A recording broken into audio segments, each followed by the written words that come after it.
맛있겠다, 애기씨. 안녕하세요. 미양철 김명철 수의사입니다.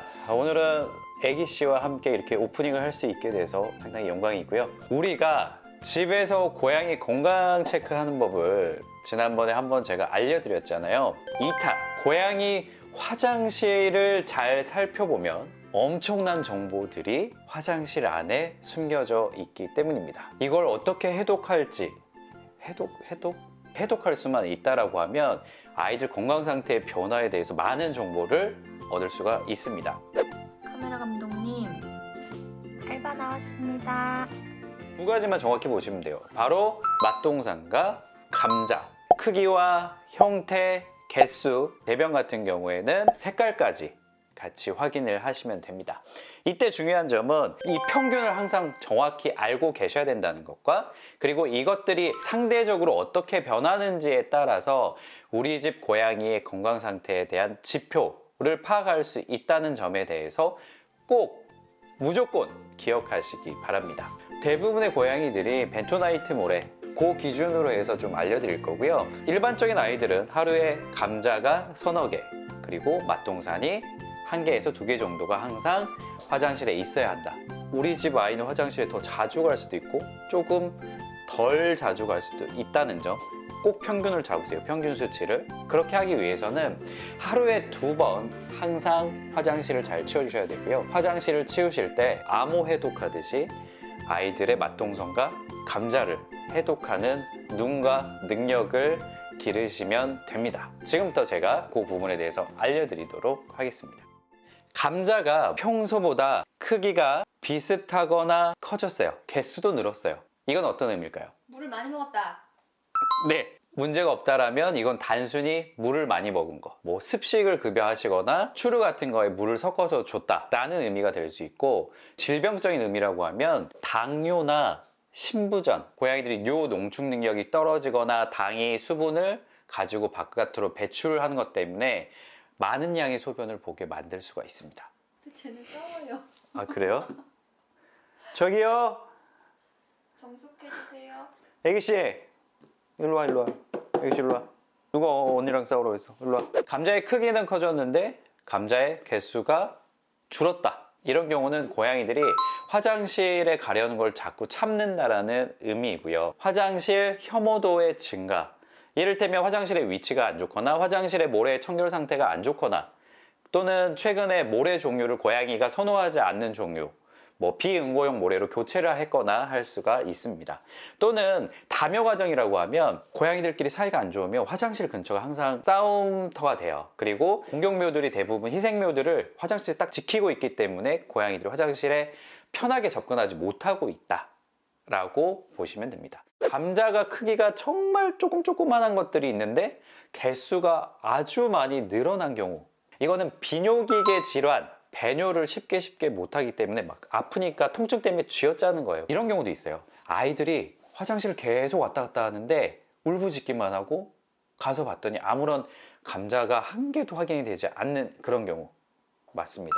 이거는 폐쇄성 하부 요로기계 질환인데 말 그대로 요도가 막힌 상태여서 소변이 나오지 못하고 있는, 하수구가 딱 막힌 것처럼 막혀버린 상태예요. 이런 경우에는 2차적으로 신장에도 부담이 되고 급성신부전 상태를 만들 수가 있기 때문에 바로 동물병원에 전화를 하고 응급상태로 내원을 해서 응급처치를 받아야만 하는 상태입니다. 변이 너무 무르고 빈대떡처럼 이렇게 퍼져버리는 변, 우리가 흔히 아는 설사, 일반 변 냄새랑은 다른 이제 그런 상태의 설사인 경우 장염인 경우가 대부분입니다. 장염이라고 하면 원인이 뭐 바이러스성, 세균성, 원충성, 기생충성 이런 식으로 감염성인 경우도 있고요. 비감염성인데도 염증성 장병증으로 인해서 아이들이 설사를 하는 경우도 있습니다. 근데 이러한 원인을 단순히 변만 보고 이게 어떤 원인의 설사다? 라는 걸 알 수가 없어요. 그래서 설사가 이틀 이상 지속이 된다라고 하면 꼭 병원에 가셔서 설사의 원인을 확인을 하시고 거기에 맞춰서 치료를 받으셔야 합니다. 아이들 변이 토끼똥이나 염소똥처럼 이렇게 동글동글하게 이렇게 똥똥똥똥똥 요렇게 조그만하게 떨어져 있는 경우, 맞습니다. 이거는 심한 변비 상태이고요. 평소에 아이들 음수량 부족, 섬유질의 부족, 그리고 이게 선천적으로 장이 약한 아이들인 경우에 이런 변 상태가 되고요. 이런 경우에는 네, 당연히 원인 음수량이 부족하면 음수량을 채워주고요. 섬유질 급여량이 부족하면 섬유질 먹는 양을 늘려주고, 또는 장이 평소에 약하다. 사모님이 지금 그런 경우인데 유산균 급여를 꾸준히 하면서 정상 세균총을 좀 튼튼하게 관리를 해주시는 게 도움이 될 수가 있습니다. 자, 맛동산의 개수가 줄고 절대량도 줄어들었다. 먹는 것 자체가 많이 줄어들었거나 우리가 상상치도 못하는 곳에 배변 실수를 하고 있을 수 있습니다. 또는 정말 변비가 심한 경우에 그 알죠? 변비의 고통 있잖아요. 몸 안에 쌓이고만 있는 상태일 수 있다는 점. 그리고 개수도 늘고 변의 절대량도 늘었는데 형태는 괜찮다. 이런 경우는 대부분 식이 변화가 생긴 경우가 많아요. 섬유질 급여가 늘거나 아니면 다이어트 사료 또는 저단백 사료를 급여를 했을 때 이렇게 변량이 늘어나는 경우가 있습니다. 이거 되게 많이 물어보시는데, 아이들이 변은 좀 정상적으로 하는 것 같은데 변 끝에 항상 빨간 피가 묻어 있어요. 혈액이 묻어 있어요. 그냥 사람으로 치면 약간 치질, 관략근 쪽이 아이들 변이 너무 딱딱하기 때문에 변이 나오다가 살짝 이렇게 찢어지면서 출혈이 생기는 경우가 대부분이고요. 정말 가끔 대장에 염증이 있거나 대장암이 있는 경우도 있긴 합니다. 근데 이 두 가지 경우는 그 가능성이 이렇게 높지는 않아요. 하지만 반복적으로 아예 피가 똑똑똑 나와요, 이런 경우가 반복된다고 하면 이 상황에 대해서 꼭 병원에 가서 체크를 해보시길 바랍니다. 만약에 변이 크고 좀 딱딱한 편이다? 그러면 음수량부터 먼저 늘려보시는 것을 추천을 드리고요.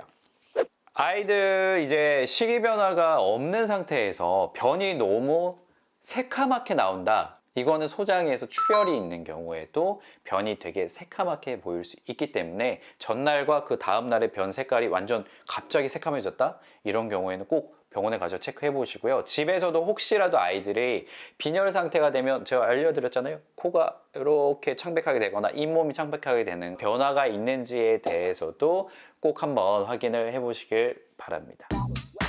오늘 촬영은 망했군. 다시 찍어야겠어. 감독님, 마지막 힘내시죠. 제가 마무리 잘 하겠습니다. 네. 화장실 컷만 따지면 돼요. 인서트만 좀 잘 찍어주십시오. 자, 지금부터 그러면 아이들의 건강 정보가 완벽하게 담겨있는 화장실을 한번 털어보도록 하겠습니다. 각각 집에 있는 아이들 크기에 따라서 어떤 상태인지 좀 아셔야 돼요. 애기씨 애기씨는 소변 크기가 좀 작고 동글동글해. 평소에도 좀 개수가 많아요. 여러 번에 나눠서 보는 편.